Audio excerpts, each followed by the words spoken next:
Geologic history. We're going to take a look at the relative dating of rock layers and how we learn about the Earth's history by studying sedimentary rocks. To get started, we need to look at something called absolute dating. Now, absolute dating of rocks involves the use of a method known as radioactive dating, carbon dating, radioactive decay. This allows us to figure out the actual age of a rock or a fossil, an actual numeric age. For example, if I were to say this trilobite fossil is 489 million years old, that's an example of absolute dating because I'm using a specific number. Now there's another type of dating that we use when we're looking at the history of the Earth, and that's called relative dating.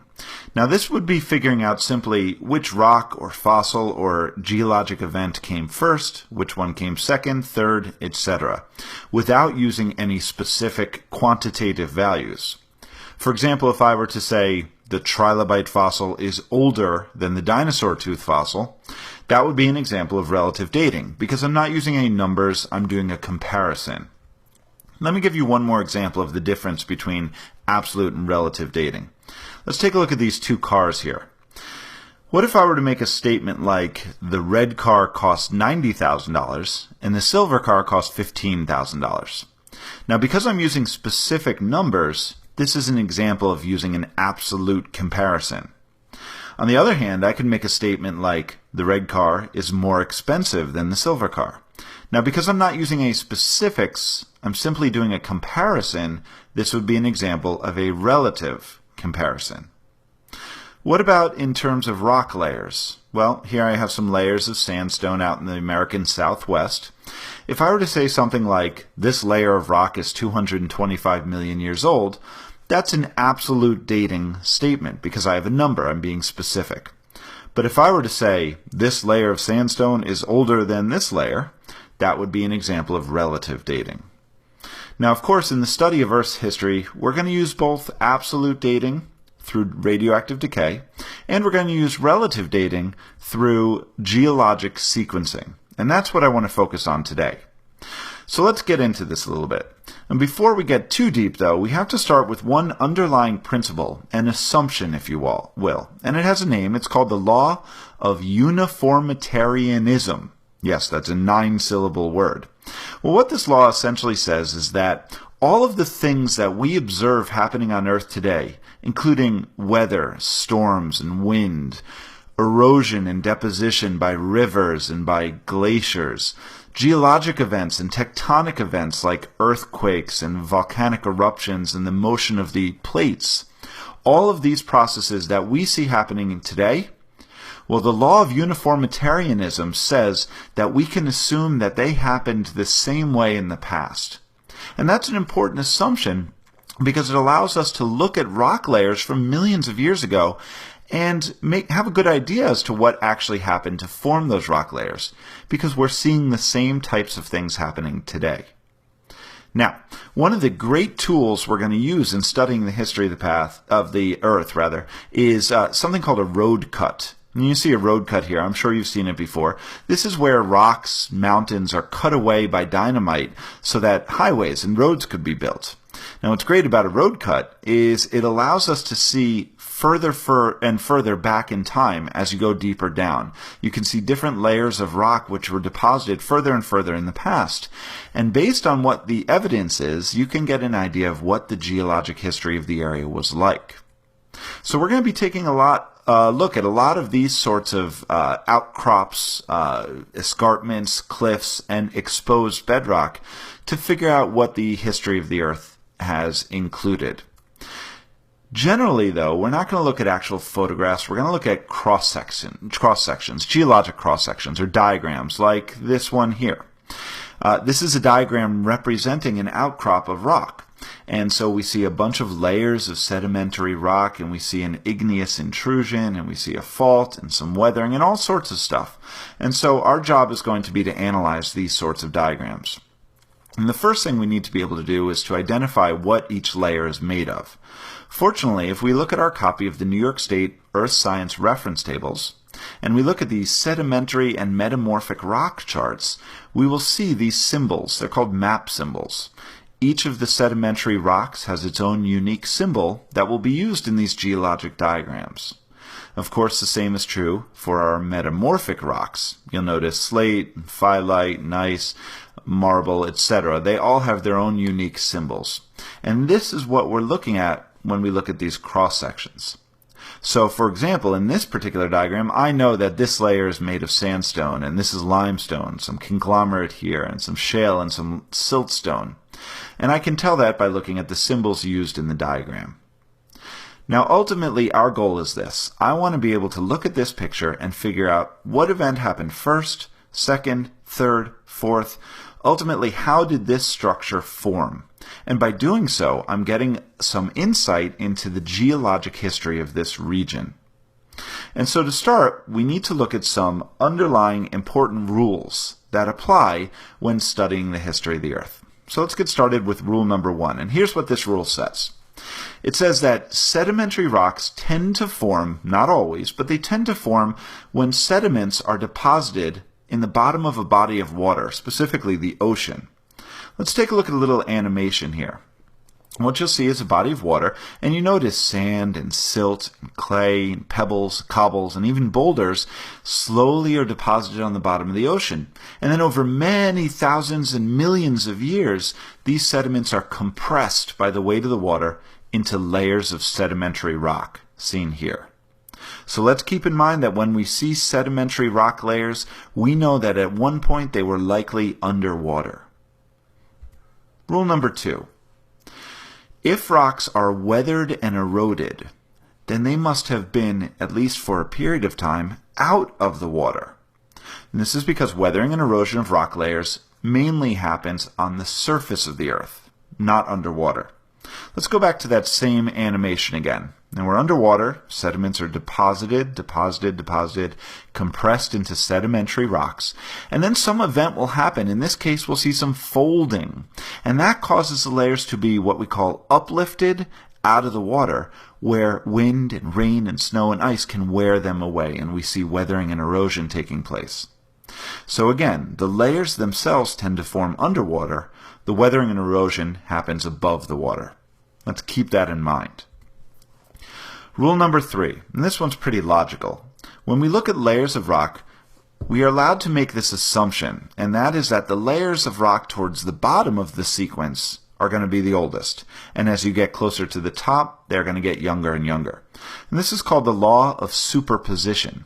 And this is going to be true in almost all cases. The exception would be if the layers of rock have been so severely deformed, so folded, that they've actually been flipped upside down. It's called overturning, and this does happen sometimes. For the sequences we're going to start with, though, we can assume that the layers have not been overturned and that the law of superposition applies. So let's take a look at an actual sequence of layers here, and let's figure out what events happen to form this sequence. So again, the law of superposition says that the layers on the bottom, like this layer, layer D, which happens to be siltstone, must have been deposited first. And then above it, layer C, then B, and then A. And so I know the sequence in which my layers of rock formed. But there's one other, or actually a couple other things that have taken place here. You'll notice that the surface of these rocks is all irregular and jagged, and we even see some trees. Well, that means that we can no longer be underwater, and that there had to be a period of uplift followed by weathering and erosion, which is actually still taking place today at this particular sequence. Now that's a very basic sequence. Let's add some more rules and get a little bit more complex. Rule number 4. Sedimentary layers are generally deposited horizontally or flat. And they're only going to be messed up if some sort of deformation has taken place. Things like folding of the layers, faulting or cracking of the layers, or even tilting of the layers. Now this idea that the layers form originally in a horizontal manner has a name, and it's called the law of original horizontality. Keeping this rule in mind, let's take a look at another animation here. So we're seeing these layers form. Notice how they're all flat and horizontal. It's not until some sort of deformation, in this case folding, takes place, that the layers lose their horizontal nature. Let's do a sequence. Here are some layers of rock that have clearly been deformed. So let's go ahead and do the entire sequence. Now the first thing to be deposited, again, according to the law of superposition, would be whatever's on the bottom. In this case, it's this layer of shale. Above that would be our sandstone, limestone, more shale, more limestone, and then this top layer of sandstone, some of which is missing. Now I know that all these layers had to be deposited horizontally first, and then at some point later on, there was some deformation. In this case, because the layers are folded, we're going to call it simply folding. Now there's a couple more things to think about though. You'll notice how the top of this sequence, some of that top sandstone layer is missing. And I'm going to infer that the folding caused a period of uplift which allowed that sandstone to be weathered and eroded. And that explains why some of it is missing. And so there's a nice complete sequence of events. Let's take a look at some different types of deformation. Here's another sequence. Looking at the events, I want you to notice something. It's a little tricky to tell which layers match up because we have this large fault going through the middle.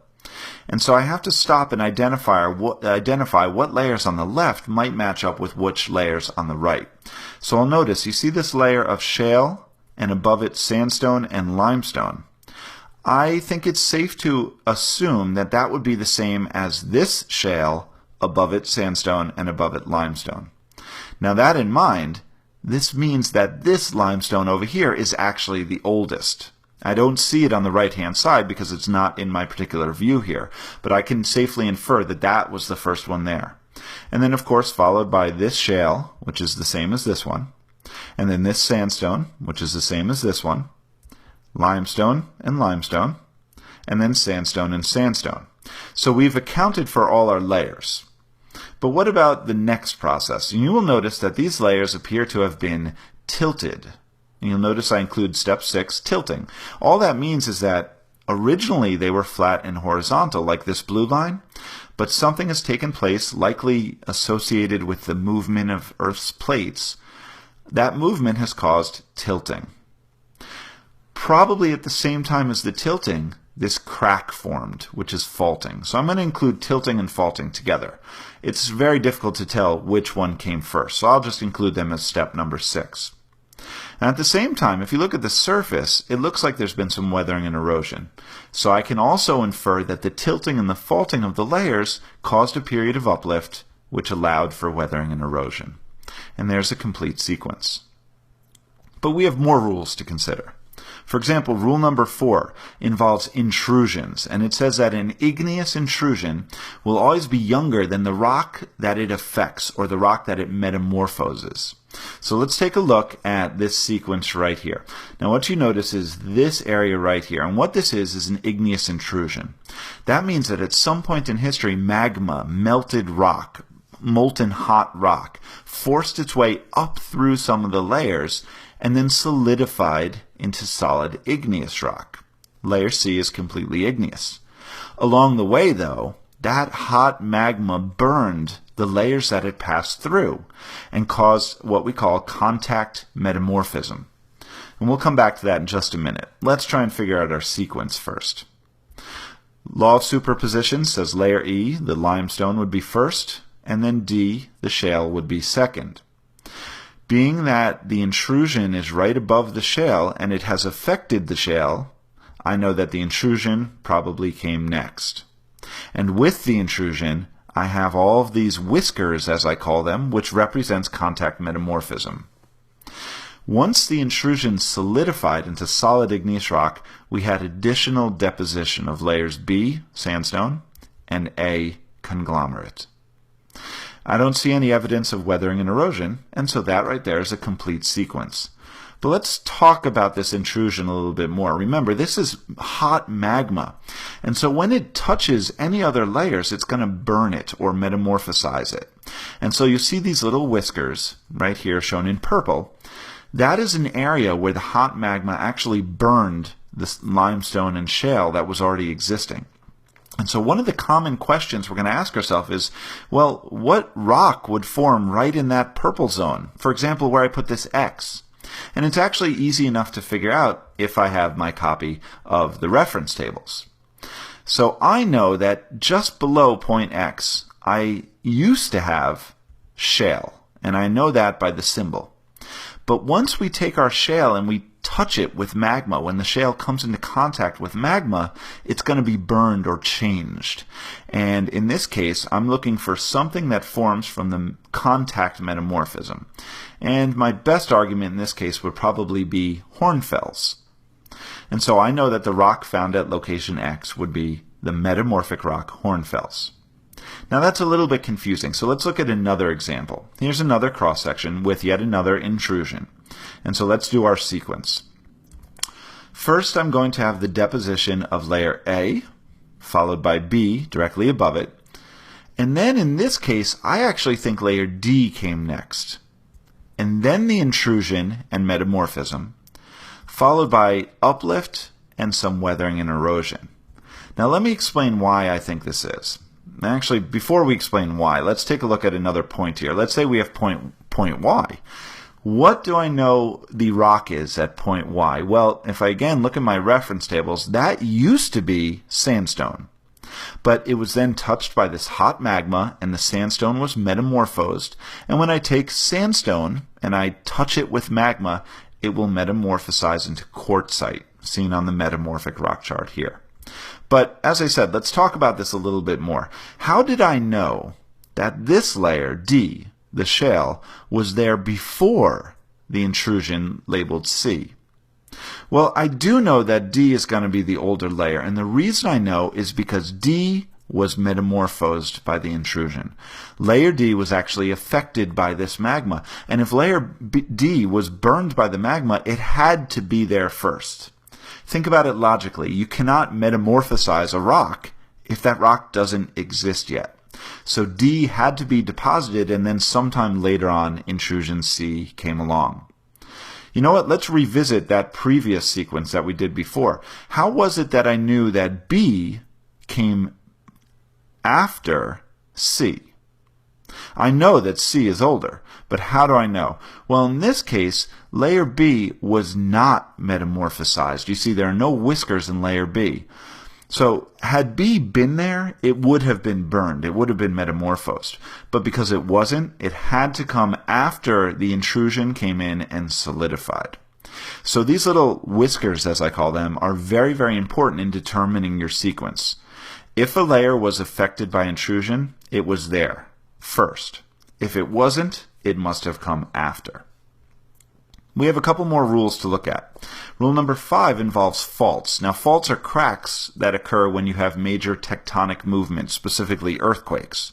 And we know that if we have a fault, it has to have come after, or it has to be younger than whatever rocks that it cuts through.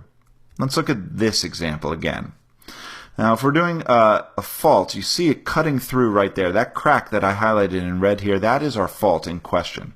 But this one's tricky because we also have an intrusion, we have some uplift and weathering and erosion. There's a lot going on here. So let's go ahead and do our sequence. Now first, I think we had deposition of this limestone, and then the shale, which is of course the same as this shale over here. Then, following the law of superposition, oldest is on the bottom, I have sandstone above it, which is the same as this one, and then conglomerate, which is the same as this one. Of course, we have this layer of limestone and this one, which are the same, and then the final layer, which is this siltstone. Now, the big question is, did the fault happen next, or did the intrusion happen next? And the way I can tell is that the intrusion was not faulted. You'll notice how there's no crack in the intrusion.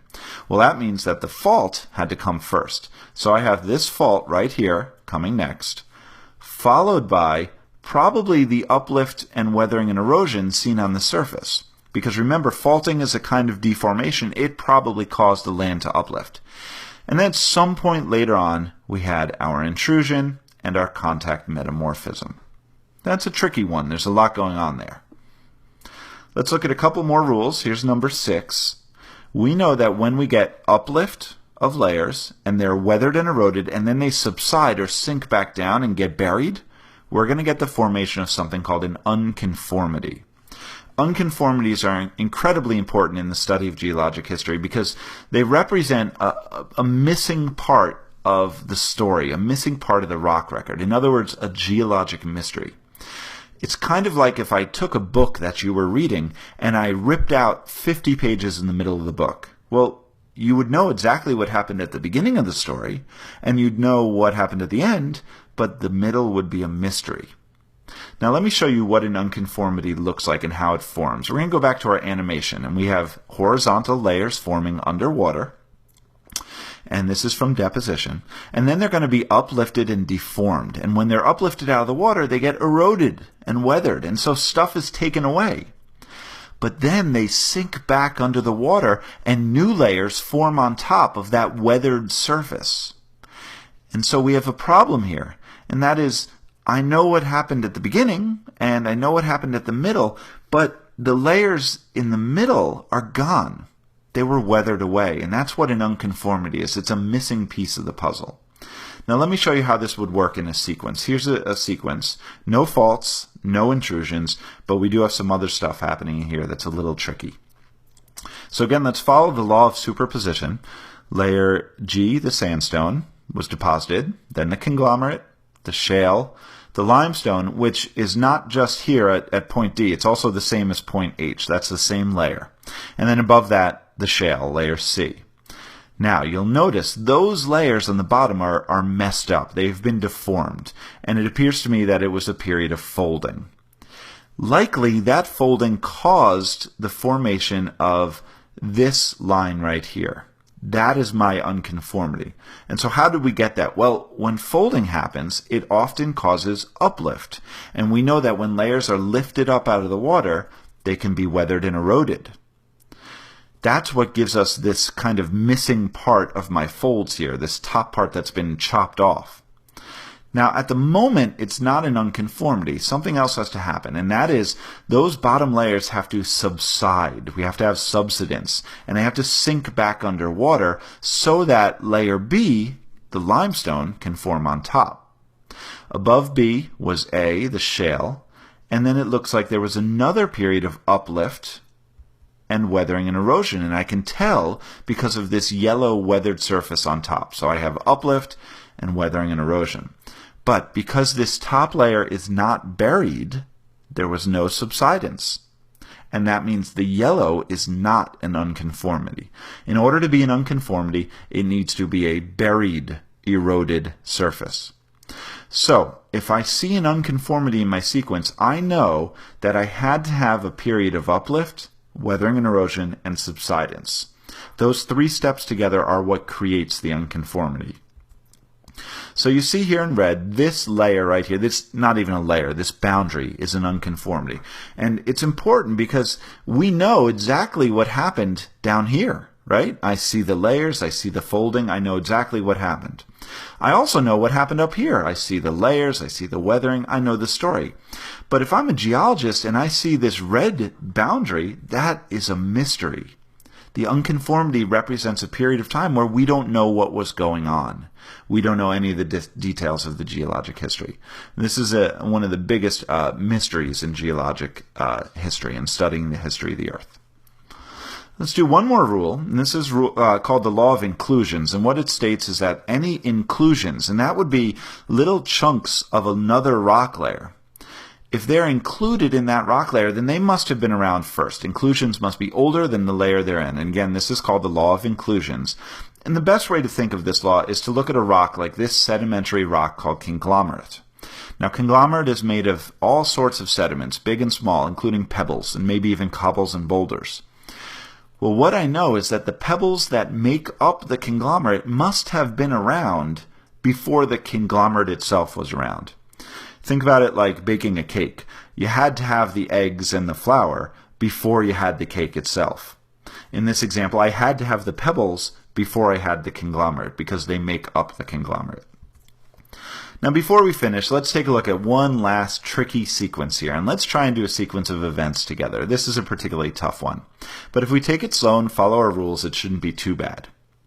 Now, I'm going to start by looking at my lowest layers. And I see A, B, and C here. These are all intrusions, and they have all metamorphosed other layers, which means they couldn't have been there first. The other layers that they affected had to be there first. So I'm going to start with my lowest sedimentary layer, which is layer G, this limestone right here. I also see this layer right above it, layer F. That probably came next. But these two layers have been deformed.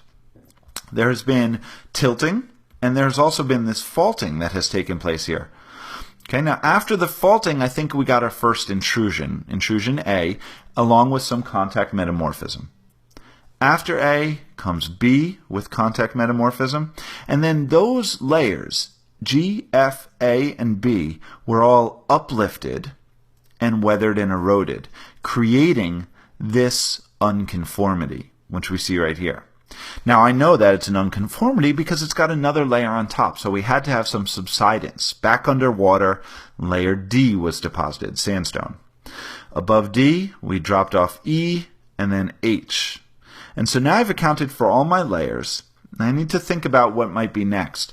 I do have to deal with intrusion C, but I also see that there was some weathering and erosion. And I think that probably came later on. So let's go with intrusion C and contact metamorphism.